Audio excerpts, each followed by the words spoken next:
তুমি ডক্টর মিজানুর রহমান আজহারি না, তোমার হাতে মাওলানা হাফিজুর রহমান সিদ্দিকও নিরাপদ না, তোমার হাতে মাওলানা মামুনুল হকও নিরাপদ না, তোমার হাতে চরমনায় পীর সাহেবরাও নিরাপদ না। কারণ যারা দিনের ময়দানে কথা বলে, কোরআন সুন্নাহর ময়দানে কথা বলে, এরা প্রত্যেকে আমাদের সম্পদ, জাতীয় সম্পদ।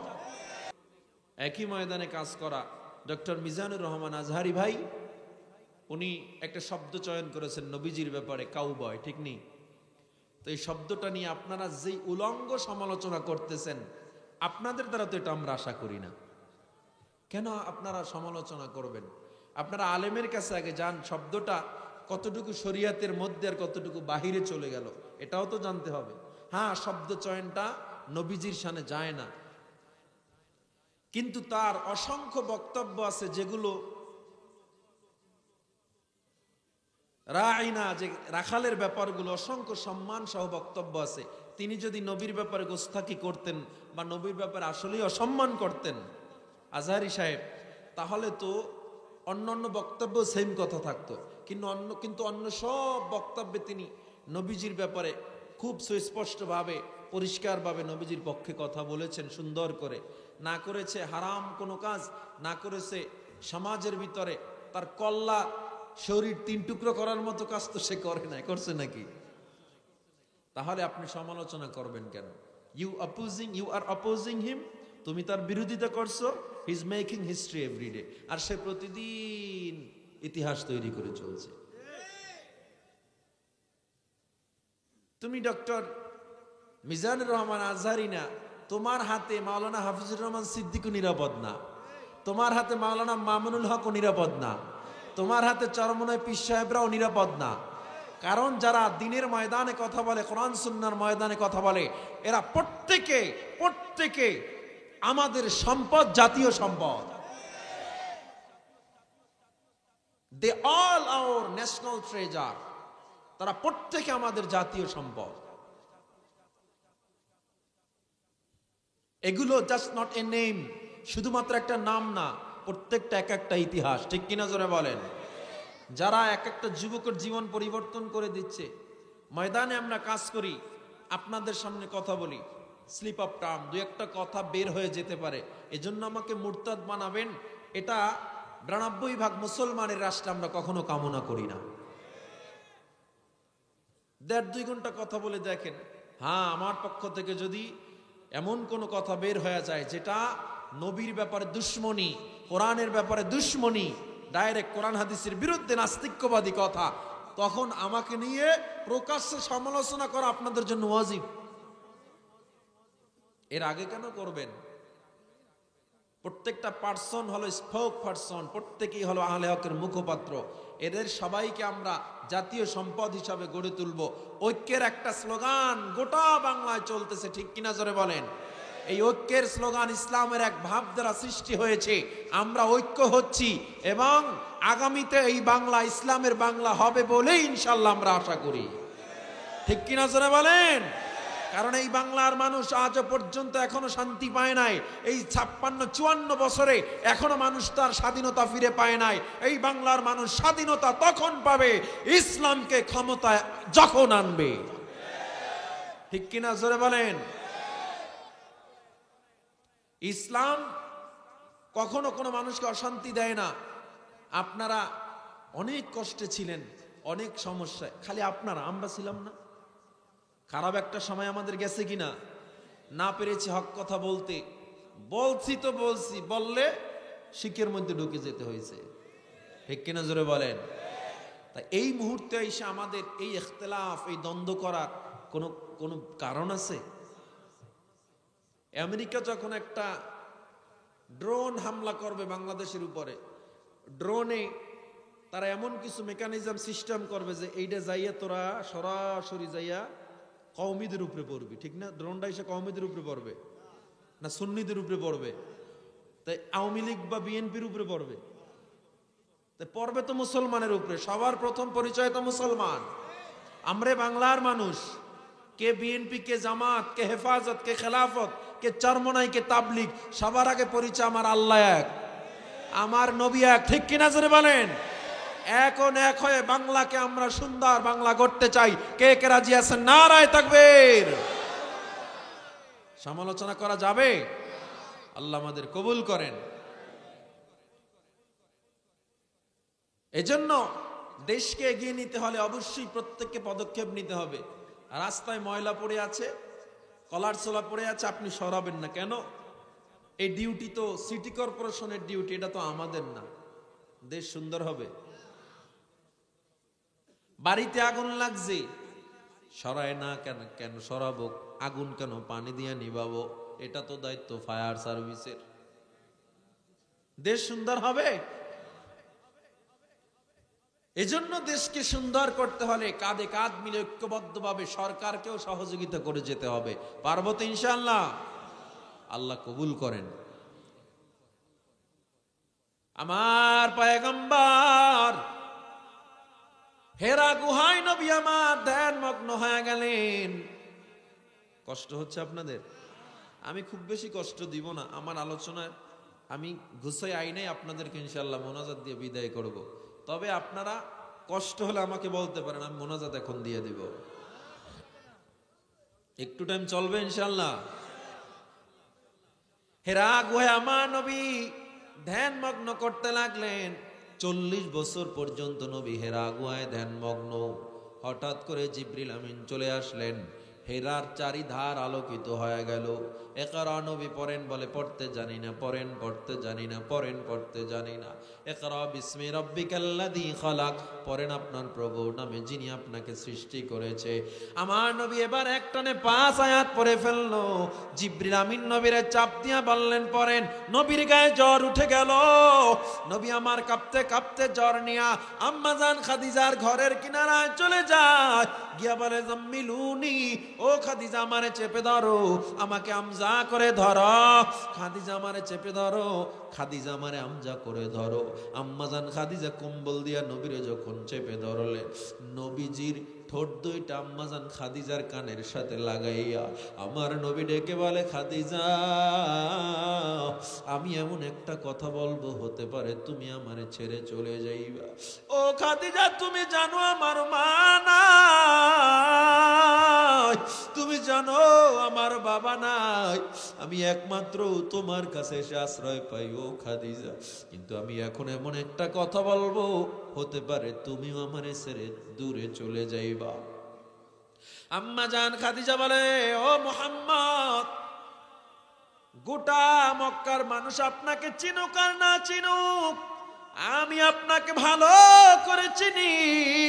টেনশন ছাড়া আমাকে বলেন, কোনো সমস্যা নাই, টেনশন ছাড়া আমারে বলেন। এবার আমার নবী কানে কানে কয়, খাদিজা, ও খাদিজা, আল্লাহ আমার উপরে কোরআন নাজিল করেছে, আমি নবী হয়ে গেছি, রাসূল হয়ে গেছি। আমি এখন থেকে ইসলামের দাওয়াত চালু করে দিব ফজরের পর থেকে। জোরে জোরে কোন সুবহানাল্লাহ। নবী আমার চিন্তায় পড়ে গেছে, খাদিজা না জানি রাগ করে চলে যায়। কিন্তু আম্মা জান খাদিজা আমার নবীর হাতটা ধরে ডাক দিয়া কয়, মুহাম্মদ, এই দুনিয়ার মানুষ আপনাকে মানুক আর না মানুক, এই দুনিয়ার মানুষ আপনারে মিথ্যুক বলুক আর সত্যবাদী বলুক, আমি খাদিজা আপনার হাতে হাত দিয়া সবার আগে কালেমা পড়ে মুসলমান হয়ে গেলাম। ও মুসলমান ইমানদার আল্লাহর গোলাম, আম্মা জান খাদিজা নবীর হাতে হাত লাগা মুসলমান হয়ে গেলেন। নবী এবার দ্বীনের দাওয়াতের জন্য, ইসলামের দাওয়াতের জন্য নেমে গেল। যেই চাচা আবু জাহেল নবীর এত ভালোবাসতো, সেই চাচাও আজকে নবীরে পাগল বলে, নবীরে বলে মাতলামি করতেছো। নবী আমার সিজদায় আমার নবীর মাথার উপরে উটের পচা নারী বুড়ি চাপায়া দেয়। আমার নবী রক্তাক্ত হয়ে যায় মক্কার মানুষের আঘাতে। ঘরে যখন যায় খাদিজা নবীর রক্তগুলো মুছে দেয়। আমার নবী কয়, খাদিজা তুমি যদি না থাকতো আমার রক্ত মুছে দেওয়ার মতো কেউ থাকতো না। কিন্তু ভাগ্যের কি নির্মম পরিহাস, খাদিজা ওই 10ম হিজরিতে দুনিয়া থেকে বিদায় হয়ে যায়। নবীর একমাত্র অভিভাবক ছিল আবু তালেব। আবু তালেবও দুনিয়া থেকে বিদায় হয়ে যায়। আরে আমার নবী কই যাবে? আমার নবী বাধ্য হয়ে তায়েফে চলে গেল উম্মে হানি ফুফির বাড়িতে। ফুফির বাড়ি শাসন করত দুই ভাই, ওই তায়েফ শাসন করত। দুই ভাই এসে ডেকে বলে, মুহাম্মদ তুমি নাকি কোরআনের দাওয়াত নিয়ে আসছো? হ্যাঁ আমি দাওয়াত নিয়ে আসছি, খবরদার কোরআনের দাওয়াত এই তায়েফের ময়দানে চলবে না। কোরআনের দাওয়াত যদি এখানে দাও তোমাকে আমরা ছাড় দিব না।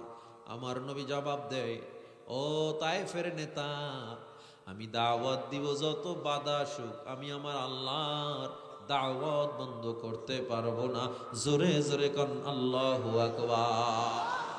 দাওয়াতের জন্য নবী আমার নেমে গেলেন। আমার নবী যখন তায়েফের ময়দানে নেমে যায়, তায়েফের বেঈমানগুলো নবীর পিছনে লেলিয়ে দেয় বাচ্চাগুলো রে। আমার নবীর গায়ে পাথর মারে, থুথু মারে, ধুলো মারে। একটা পাত্র নবীর ঠোঁট ফেটে রক্ত পড়ে, নবীর দাড়ি জুব্বা ভিজে যায়। আমার নবীর পাও জুতা পর্যন্ত রক্তে আটকে যায়। আল্লাহর আরশটা থরথর করে কেঁপে উঠল। জিবরিল আমিন এসে কয়, পয়গম্বর আপনি যদি একবার আমায় হুকুম দেন, একবার যদি বলেন, তায়েফের পাহাড় দিয়া তায়েফবাসীরে চাপা দিয়া মেরে ফেলবো। আমার নবীর আদর্শ কত সুন্দর। আমার নবী ডাক দিয়া কয়, আল্লাহুম্মা হাদি কওমি লিআন্নাহুম লা ইয়ালামুন। আয় আল্লাহ আমার কওমকে মারবেন না, ওদের হেদায়েত দেন, ওরা না বুঝা আমারে মারছে। আমার নবীরে বেঈমানরা মারে, রক্তাক্ত করে, আর আমার নবী কয় আমি ক্ষমা করে দিলাম। কেমন নবী পাইছো রে যুবক, কেমন মায়া নবী পাইছো, একটু চিন্তা করে দেখো। আমার নবীর এত কষ্ট করার কোনো প্রয়োজন ছিল না। আমার নবী আল্লাহরে বলতো, আল্লাহ আমার ধন দৌলত দাও, আল্লাহ দুনিয়া সবচেয়ে দামি সম্পদ তারে দিত। কিন্তু আমার আল্লাহ নবী চায় না, কষ্ট করে দাওয়াত দিয়েছে, না খেয়ে রইছে। আমার নবী বুঝায় গেছে রে মানুষ, দেখ দেখ ইসলামের কথা বললে বাধা আসবে, ইসলামের কথা বললে আঘাত আসবে, এরপরেও দাওয়াত বন্ধ করা যাবে না। ইসলামের কথা বললে জেলে যেতে হবে, ইসলামের কথা বললে 12-13 বছর জেল খাটা লাগবে। ইউসুফ নবীর মতো 14 বছর জেলে থাকা লাগবে। গলায় ছুরি আসতে পারে, জীবন চলে যেতে পারে, এরপরও মুসলমান ইসলামের দাওয়াত থেকে কখনো পিছপা হতে পারে না।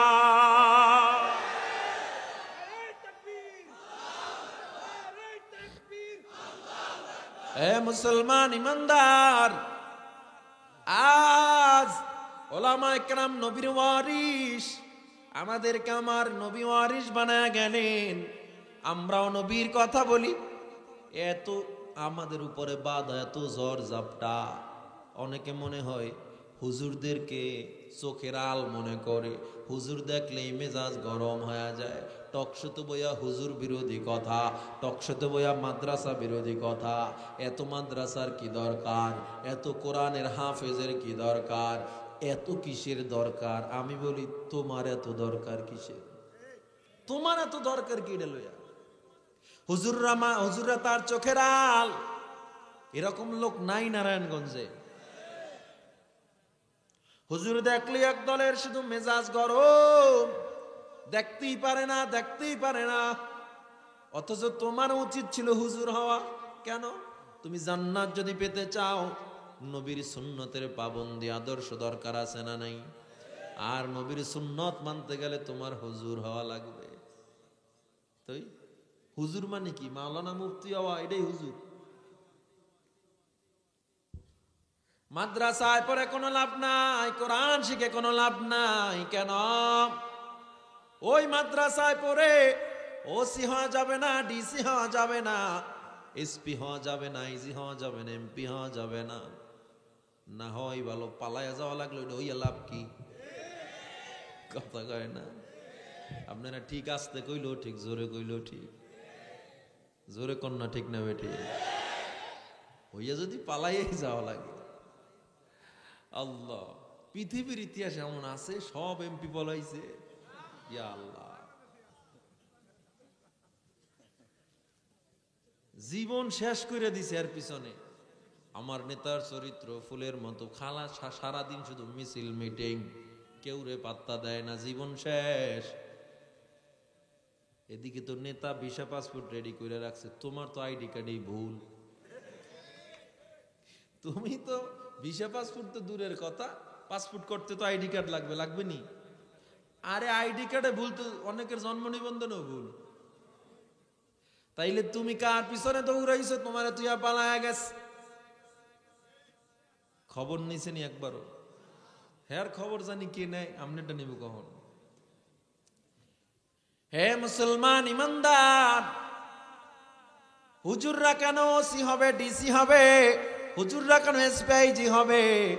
আলহামদুলিল্লাহ, আমরা যখন এসপির অফিসে যাই, চেয়ারটা তো আমাদের জন্যই ছেড়ে দেয়, কথা কয় না? আমরা যখন ডিসির অফিসে যাই, চেয়ারটা তো আমাদের জন্যই তারা ছেড়ে দেয়। আমরা তো তাদের জানাজা পড়াবো, তাদের বিয়া পড়াবো, আমরা তো তাদের জন্য দোয়া করব, আমরা তাদের সন্তানদেরকে আলেম বানাবো। এসপিডিসি আমাদের হওয়া লাগে না, কিন্তু জ্ঞানের প্রশ্নে যদি আসো, কোরআনওয়ালাদের জ্ঞানের কাছে জেনারেল শিক্ষিতদের জ্ঞান তার ধারের কাছেও নাই। কইবে কেমন?